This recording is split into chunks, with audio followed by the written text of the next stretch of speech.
Let's talk now about the fallout from Britain's surprise vote to leave the European Union.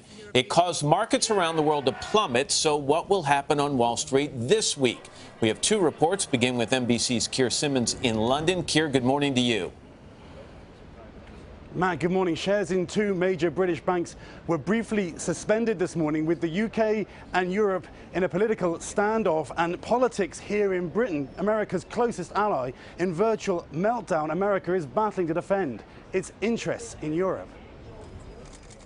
Secretary Keir in Rome, arriving in Brussels today for emergency talks ahead of a meeting tomorrow of all EU leaders. I am absolutely convinced, President Obama is absolutely convinced, that we will be able to work through this in a sensible, thoughtful way that takes the best strengths of the EU, the best strengths of the marketplace, the best interests of our national security. The man in charge of Britain's finances addressing the crisis in an early morning news conference, attempting to calm the European markets. It will not be plain sailing in the days ahead. But let me be clear, you should not underestimate our resolve. We were prepared for the unexpected, and we are equipped for whatever happens. Britain will take its time before leaving the European Union, he said, but the United Kingdom is deeply divided this morning. Both main political parties heading for leadership elections. An online petition, now 3.6 million signatures, calling for a revote on the referendum. The dark mood made worse by Facebook reports of racist threats on Europeans across the UK.